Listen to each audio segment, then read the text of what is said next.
Hare Nam Hare Hare Hare Krishna Krishna Krishna Hare Hare Nam Hare Dandavat Pranam Prabhuji. Hare Krishna, dear Hare devotee. Krishna Hare Krishna Krishna Hare Hare Nam Hare Start with Mangalacharan. Om Jnanatimirandasya Jnananjana-shalakaya Chakshurunmilitam Yena Tasmai Shri Guruve Namaha. Namah Vishnupadaya Krishna Preshtaya Bhutale Srimate Bhaktivedanta Swaminate Namine Namaste Saraswati Deve Gauravani Pracharine Nirvishesha Shunyavadi Pashatadeshatarine Jai Shri Krishna Chaitanya Prabhu Nityananda Shri Advaita Gadadhara Srivasadi Gaur Bhaktavrinda Hare Krishna Krishna Krishna Hare Hare Hare Rama Rama Rama Hare Hare. Hare Krishna. Okay, let's continue with our prayers.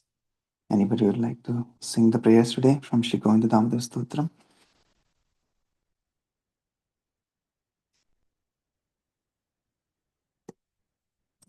Because in the chat. Yes, Prabhuji, I can sing, Prabhuji, if nobody else is there. Yes, Mataji, please go ahead.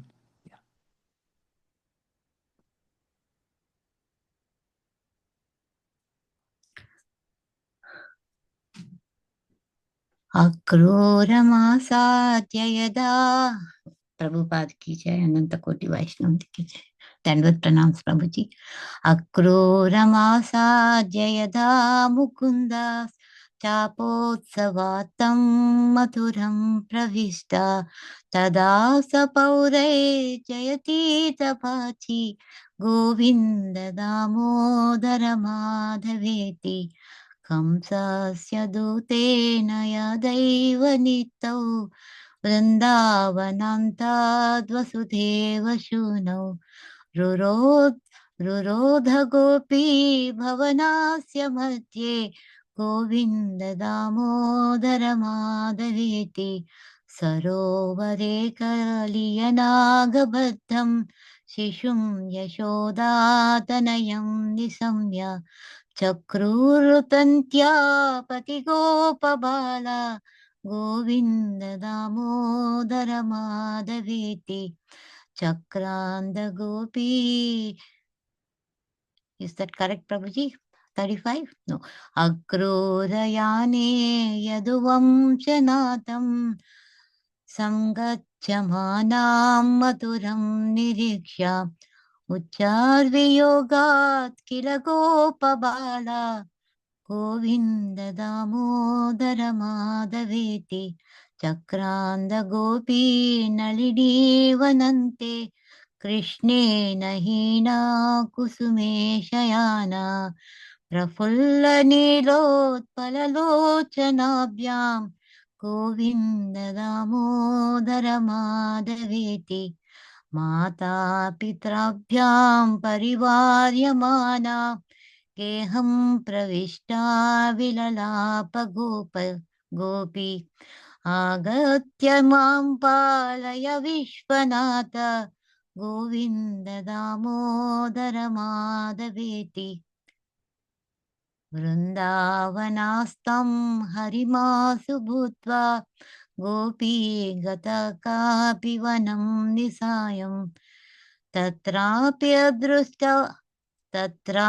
अदृष्ट्वती भयादवोचात् Govind Damodar माधवेति सुखं शयाना निलये निजयपि नामानि विष्णो प्रवदन्ति मध्यः ते निश्चितं तन्मयतं व्रजन्ति गोविन्द दामोदर माधवेति सनिरजाक्षिम् अवलोक्य राधं रुरुधो गोविन्द वियोग खिन्नां सखी प्रफुल्लोत्पललोचनाभ्यां गोविन्द दामोदर माधवेति जिह्वे रसज्ञे मधुरा प्रिया त्वं सत्यं हितं त्वं परमं वदामि अवर्णयेता मधुराक्षराणि गोविन्द दामोदर माधवेति गोविन्द दामोदर माधवेति गोविन्द दामोदर माधवेति हरे Krishna Krishna Krishna Hare Hare Hare Ram Ram Ram Hare Hare. Thank you, Prabhuji. Hare Krishna. Hare Krishna. Very nice. Thank you, Mataji. Okay. Anybody would like to read the translations? I can read, Prabhuji. Yeah, Shriya Mataji, please. After Lord Mukunda had met with Akrura and entered Mathura to attend the ceremony of breaking the bow of Kamsa, all the citizens then shouted, Jai Govinda, Jai Damodar, Jai Madhava. When both sons of Vasudev had actually been taken out of Vrindavan by the messenger of Kamsa, Yashoda sobbed within the house crying, Govinda, Damodar, Madhava. Hearing how the son of Yashoda, who was but a child, was wrapped within the coils of the Kalya serpent at the pond, the cowherd boys cried, Govinda, Damodar, Madhava, and scurried down the path. Seeing the lord of the Yadus proceeding towards Mathura upon Akrur's chariot, the cowherd boys, upon realization of their impending separation, said, O Govinda, Damodar, Madhava, where are you going? Are you actually leaving us now? At the edge of a lotus forest, a gopi lay down upon the bed of flowers, bereft of Krishna. Tears flowed from her lotus eyes as she wept, Govinda, Damodar, Madhava. Being severely restricted by her mother and father, a lamenting gopi entered her house, thinking, Now that I have arrived home, save me, O Lord of the universe, O Govinda, Damodar, Madhava. Thinking that Krishna was in the forest, a gopi fled into the forest in the middle of night. But seeing that Krishna wasn't actually there, she became very fearful and cried, Govinda, Damodar, Madhava. Even the ordinary mortals, comfortably seated at home, who chant the names of Vishnu, Govinda, Damodar, and Madhava, certainly attain at least the liberation of having a form similar to that of the Lord. Seeing Srimati Radharani crying from the pangs of separation from Govinda, the blooming lotus eyes of Radha's girlfriend also filled with tears, and she too cried, Govinda, Damodar, Madhava. O my tongue, you are fond of sweet things and are of discriminating taste. I tell you the highest truth, which is also the most beneficial. Please just recite these sweet syllables, Govinda, Damodar, and Madhava. Hare Krishna. Hare Krishna. Thank you, Shriya Mataji and Shamakarna Mataji. Wonderful prayers. Yes, so let's now continue with Srila Prabhupada Lilamrit. As these devotees are crying for separation from the Lord, just like here, the association of the Lord brings the remembrance when the Lord is going away. Similarly, we are seeing in Srila Prabhupada's Lilamrit, association of Srila Prabhupada is so dear to all his disciples that he has become kind of the center of their lives. Yesterday we saw how they were feeling already sad when he was saying that he may have to leave the country because of his, if he doesn't get permanent residency, or he may go to San Francisco. Right? But when his association was there and listening from him, hearing his chanting and kirtan and the Chaitanya Charitamrita in the mornings and Bhagavad Gita in the evening, they were forgetting everything, right? So that association fully absorbed them in his remembrance and the remembrance of the Lord, because the spiritual master, like Prabhupada said yesterday, his instructions are there in the books, and by associating with him, they were associating with the Lord because he was absolute and the Lord is absolute. So, and the same thing came in the story as well. We saw Prabhupada was telling them the story of Srila Sanatana Goswami from Chaitanya Charitamrita, and how a moment of association that Sanatana Goswami had with Chaitanya Mahaprabhu now was making him eager to associate with the Lord more Like the remembrance of the Lord was always there with him. Chaitanya Mahaprabhu was always there with Sanatana Goswami because of his association with him. And now he's about to, or actually he met Chaitanya Mahaprabhu yesterday after coming back to Banaras. And yeah, like he said yesterday, he was feeling liberated while he was coming back on the way, because having freed from his servant who had kind of withheld that one gold coin, and freed from the dacoits at the hotel. So similarly, in our lives, we are also under the captivity of the servants, like senses that we have, our senses and our mind. And the dacoits are really the anarthas, the kam, krodh, lobh, moh, mad, matsarya. So when we are freed from our senses and from our mind, the dacoit and the servant of the senses, then we feel liberated. Right? So that is the state that Sanatana Goswami is feeling. Okay, and so we'll come here. So yesterday we saw again the devotees were celebrating this New Year's Eve festival with more Harinam Sankirtan and Prasadam. And Prabhupada was encouraging them to eat more and more and chant more and more. And so we'll continue from this paragraph. Morning. Anybody would like to read today? Okay, I'll continue then.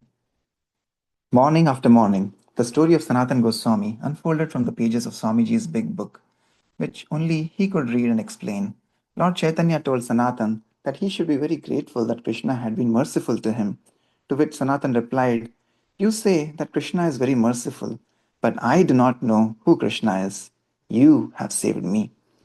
Lord Chaitanya had many devotees in Banaras, and he sent Sanatan to the home of one of his friends where he could get something to eat, take a bath, shave, and dress in new clothing. Sanatan, however, refused the new clothing, and he also refused to become dependent on one place for his meals. Now that he had entered the renounced order, he preferred to go begging his meals at a different place each day. When Lord Chaitanya saw all this, he was pleased, but Sanatan sensed that his valuable blanket did not please the Lord, so he traded the new blanket for an old one. This pleased Lord Chaitanya, who said, "Now you are completely renounced. Your last attachment is gone by the mercy of Krishna." Sanatan submitted himself at the lotus feet of Lord Chaitanya and said, "I have wasted my time in sense gratification. I am low born and I have low association. I have no qualification for spiritual life. I do not even know what is actually beneficial for me. People say that I am learned, but I am fool number one, because although people say I am learned, and although I accept it, still I do not know who I am." Sanatan presented himself as a blank slate, and he inquired from the Lord, "Who am I? Why am I in this material world? Why am I suffering?" Prabhupada emphasized that this was the perfect way for a disciple to accept a spiritual master. After narrating the story of Sanatan's joining Lord Chaitanya, Prabhupada began lecturing on the Lord's teachings to Sanatan. Lord Chaitanya first explained that the living being is not the material body, but an eternal living soul within the body. Then, for 2 months, Lord Chaitanya instructed Sanatan, revealing to him the deepest and most sublime philosophical truths of Vedic wisdom. He enlightened Sanatan regarding the soul and its relationship with Krishna, the nature of the material and spiritual worlds, the characteristics of a fully realized soul, and the transcendental nature of Lord Krishna and his unlimited forms, expansions, incarnations, and divine pastimes. He explained the superiority of the path of Bhakti Yoga over the paths of philosophical speculation and yogic mysticism. And he revealed to Sanatan the esoteric knowledge of spiritual ecstasy experienced by those souls who have achieved pure love for Krishna. These teachings of the Lord were like an ocean that overflooded the mind of Sanatan Goswami with its sweetness and grandeur. When Lord Chaitanya had finished instructing Sanatan, he gave Sanatan the benediction that all those sublime teachings would be fully manifested within his heart, thus enabling him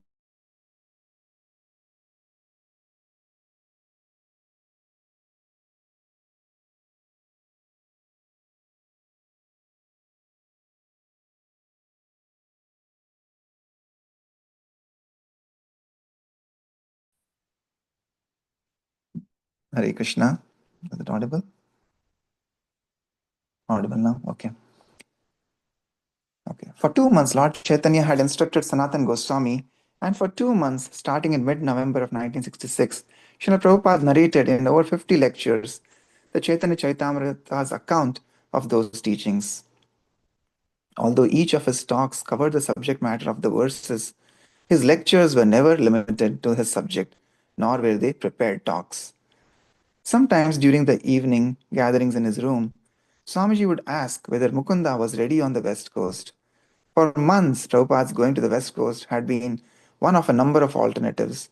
But then, during the first week of the new year, a letter arrived from Mukunda. He had rented a storefront in the heart of the Haight Ashbury district on Frederick Street. We are busy converting it into a temple now, he wrote, and Prabhupada announced, I shall go immediately.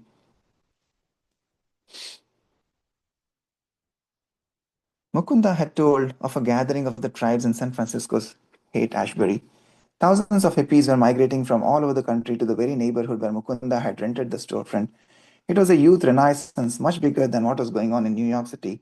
In a scheme to raise funds for the new temple, Mukunda was planning a mantra rock dance, and famous rock bands were going to appear.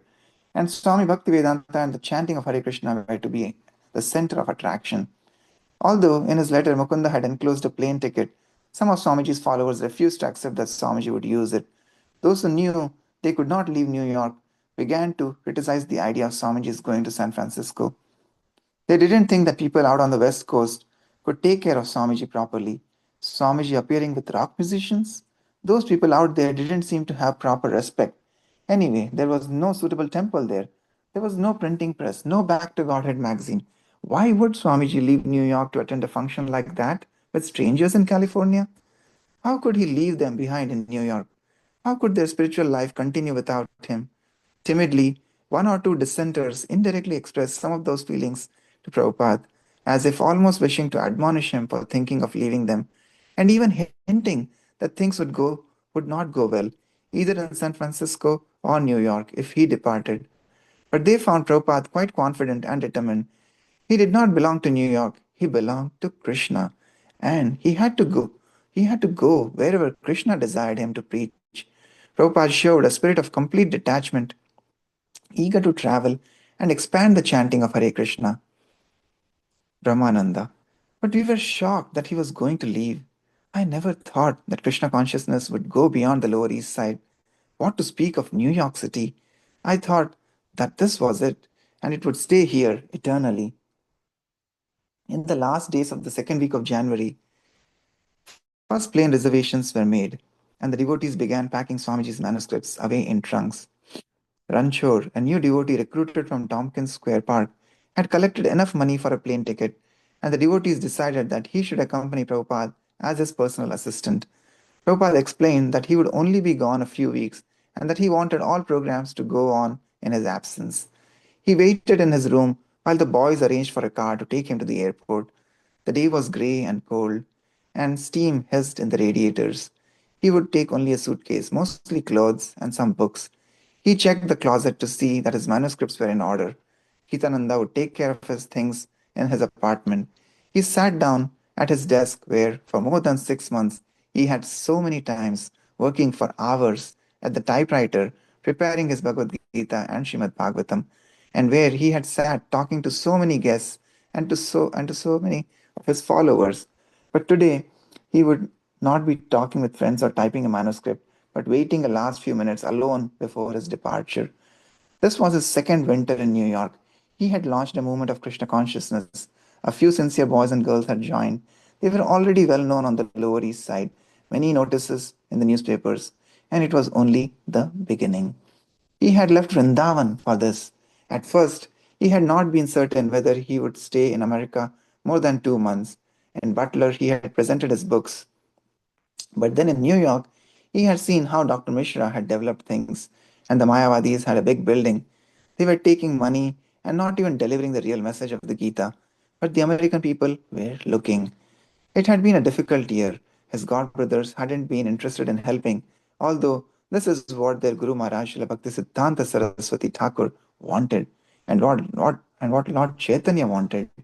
Because Lord Chaitanya wanted it, his blessings would come, and it would happen.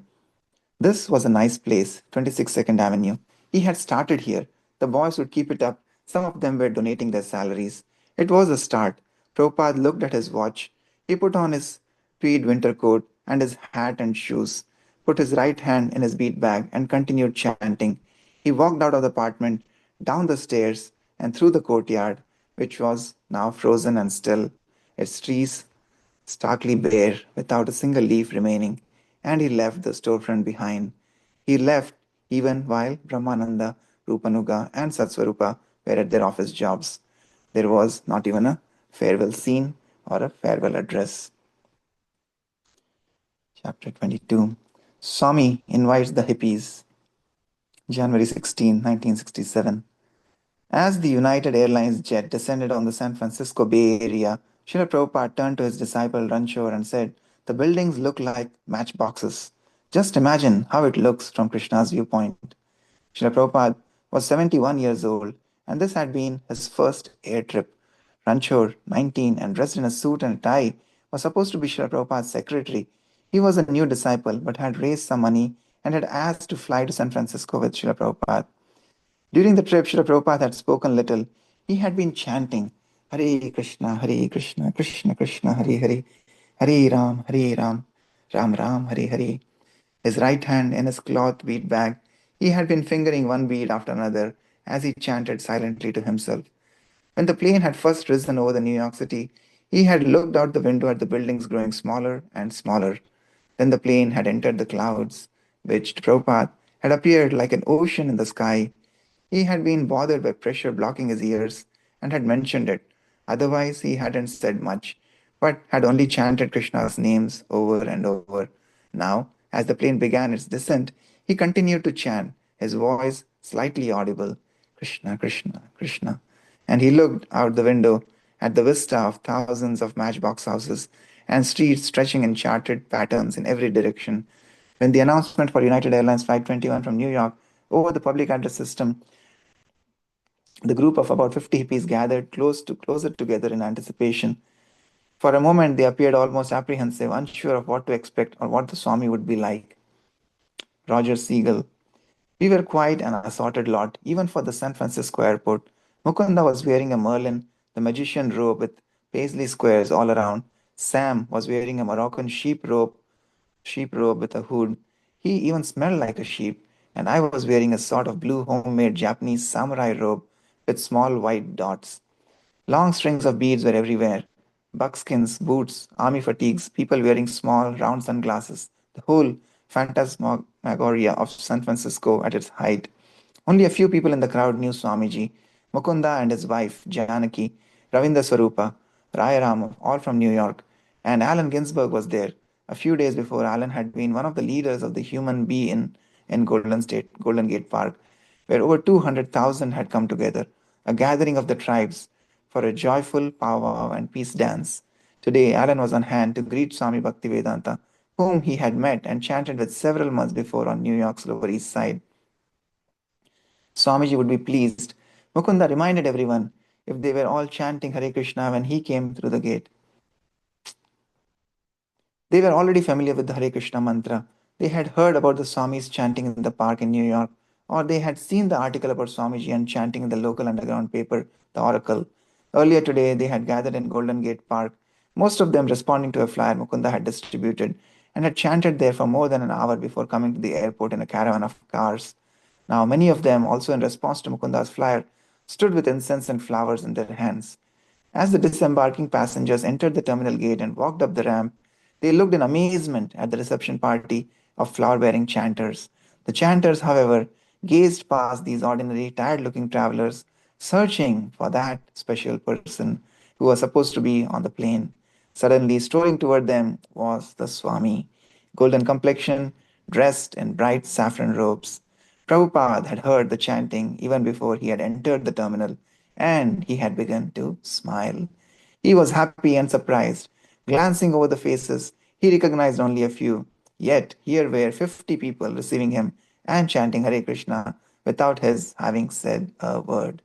Mukunda, we just had a look at Swamiji, and then we bowed down, myself, my wife, and the friends I had brought, Sam and Marjorie. And then all of the young men and women then there followed suit, and all bowed down to Swamiji, just feeling very confident that it was the right and proper thing to do. The crowd of hippies had formed a line on either side of a narrow passage through which Swamiji would walk. As he passed among his new admirers, dozens of hands stretched out to offer him flowers and incense. He smiled, collecting the offerings in his hands, while Ranchor looked on. Allen Ginsberg stepped forward with a large bouquet of flowers, and Srila Prabhupada graciously accepted it. Then Prabhupada began offering the gifts back to all who reached out to receive them. He proceeded through the terminal, the crowd of young people walking beside him, chanting. As the baggage claim, Srila Prabhupada waited. At the baggage claim, Srila Prabhupada waited for a moment, his eyes taking in everyone around him. Lifting his open palms, he beckoned everyone to chant louder, and the group burst into renewed chanting, with Prabhupada standing in their midst, softly clapping his hands and singing Hare Krishna. Gracefully, he then raised his arms above his head and began to dance, stepping and swaying from side to side. Okay, pause here. Hare Krishna. Yes, so from Lower East Side to San Francisco. Just as Krishna is leaving Vrindavan, here Prabhupada is in remembrance of Krishna. He's living his first home here in New York City in the US, and now going to San Francisco to spread the glories of the holy names. And we can see the excitement and the energy of his disciples and the newcomers here in San Francisco. Right? That's the kind of that's it's also called the Golden Gate Bridge and the Golden Gate City. Right? So the moment of Chaitanya Mahaprabhu, the Golden Avatar, is going from New York City, from the pale winters of New York City now to the Golden Gate Bridge of San Francisco. Yes. Okay. Anybody would like to share any other thoughts, reflections from today's reading?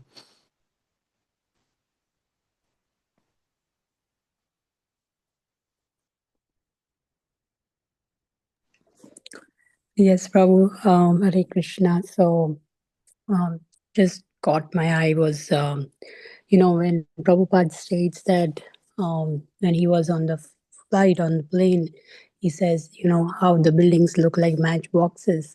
So I read it somewhere, the same statements before. And so whenever I'm on a flight now, I just, remember that his statement and just imagine, how it would look from Krishna's point of view. So, similar to that, like I saw a video too where, I think everybody might have seen where it explains how big ours is our solar system, and then it just zooms into our house, and then it just tells you the moral of that video that if Krishna's creation is so vast, imagine how small our ego is, how small our problems are, and how small we are, So yeah, it just by thinking of vastness of the Krishna's creation, it just humbles you down. So yeah. Yes. Yes, Mataji. Yeah, there used to be a GIF that I used to share with a few of my friends before. Something similar with Google had come up with. So like there's a girl almost like lying in the lying in the Golden Gate Park. But yeah, it goes all the way from there up into the cosmos, right? And then it comes back in, and then again it goes back into her eyes, and then into the retina, and then all the blood vessels, and everything that goes inside. And ultimately, you come down to the kind of the atoms inside your body. Right? But yeah, that is the beautiful creation of the Lord. And yeah, like here, this is Prabhupada's first flight, right? He came on the Jaladuta and he came to New York. But now he's on his first flight, and yeah, how he's able to connect everything to Krishna. He's saying, yeah, that is how tiny we are in this creation, and how it would look like from Krishna's eyes, right? It is just looking like a series of matchboxes, and that is what the humans have made out of this, right? We have made this kind of the matchbox countries out of the planet that we have, beautiful planet that Krishna has gifted us. But we have created all these man-made boundaries because when you go up there, which also reminds me of that NASA visit that we had in Houston couple of years ago during Sadhu Sangha, after Sadhu Sangha, and then the other NASA astronauts are mentioning in those videos that they are all from different countries, and they forget all differences in race and nationalities, and when they go up there, they only see the beautiful earth from up there. But unfortunately, here on this, when we are here, we are so much stuck in our problems and lowly thinking that we are demarcating ourselves based on bodily designations and everything that the politicians have created. And yeah, talking of San Francisco and California, we see how the conflicts are raging in LA right now over the immigration issues. And actually, one of my colleagues was in San Francisco yesterday. She sent a video of kind of self-driving cars, and she was seated in a self-driving car, and so that's kind of remembering again, like we and she was talking about the steering control. She was sitting in the passenger seat in the front, and the car was driving on its own. The Waymo cars, taxis that are there in California, and so she was mentioning, and I was just thinking, yeah, how that is how we give control to Krishna in our lives, and then Krishna guides and Krishna drives. And here, all these disciples of Srila Prabhupada, they had surrendered fully to Srila Prabhupada, and for them, he had become their life's drivers. They have formed this newly spiritualized lives, and you can see how much bliss and joy they were getting just by associating with Srila Prabhupada. Yes. Thank you, Mataji. Okay, anybody else would like to share anything?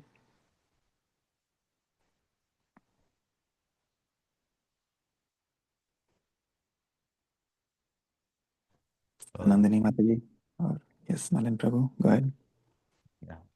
Yesterday, Vrindavan was telling the same, like he stayed for a few hours at our home. So he was telling about the hierarchy, like super soul to soul, soul to ego, ego to then our intellect, then mind, then air, fire, water, and earth. So the concepts like from super soul to till earth, how powerful it is. So without anything like super soul's mercy or wish, nothing can happen. So that's what he was telling, and he was reading Bhagavad Gita, chapter 16.